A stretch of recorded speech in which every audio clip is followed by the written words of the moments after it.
September 10th, 2025. A university campus in Utah. A debate stage. A crowd expecting confrontation, not gunfire. Within seconds, one of the most polarizing political figures of his generation was dead.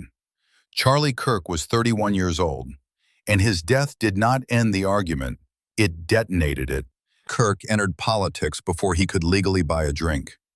At 18, fresh out of the Chicago suburbs, he launched an organization aimed at reshaping campus culture.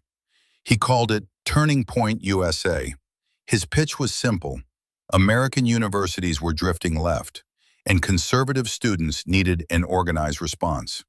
What began as a small student effort quickly evolved into a national operation. Chapters spread to hundreds of campuses. Live debates became viral spectacles. Podcasts drew millions of listeners. Kirk wasn't just a commentator, he was an organizer. He bridged the Tea Party era into the MAGA movement, aligning closely with Donald Trump and becoming one of the loudest voices among young conservatives. Supporters saw him as fearless.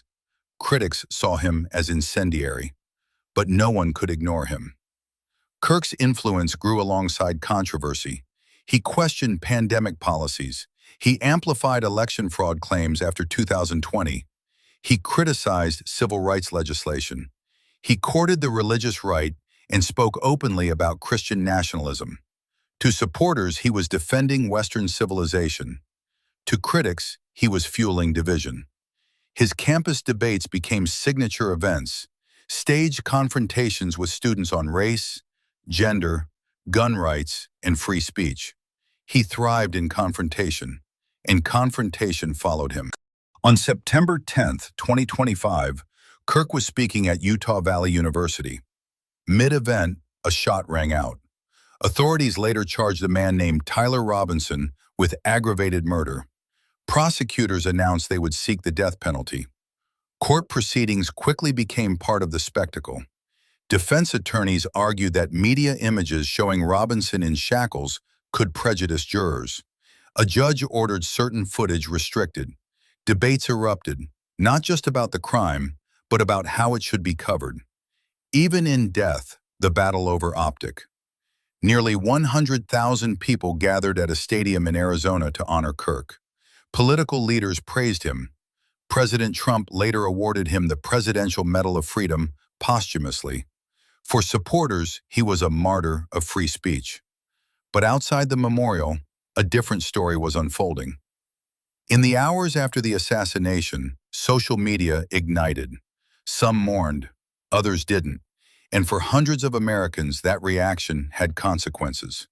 Public employees were suspended or fired for online comments criticizing Kirk. Teachers, deputies, university staff. A sheriff's deputy in Missouri lost her job after posting that she felt no sympathy.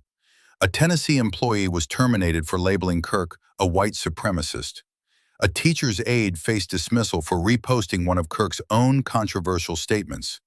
Some cases are now tied up in court, raising constitutional questions about free speech, public employment, and retaliation.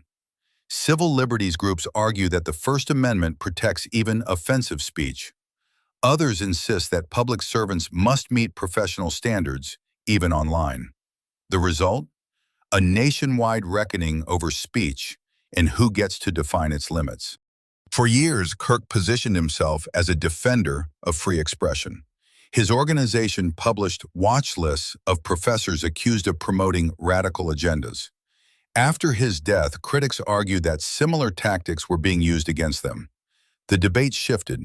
Is free speech absolute, or does public outrage redraw the boundaries? Charlie Kirk built his career on argument, on provocation, on confrontation. His assassination shocked the nation. But the deeper story may be what followed. A wave of firings, lawsuits, and political retaliation that revealed how fragile the idea of free speech can become in moments of national trauma. One man's death became a litmus test, not just for justice, but for America's tolerance of dissent. This is not just the story of a killing, it's the story of what happens after the bullet.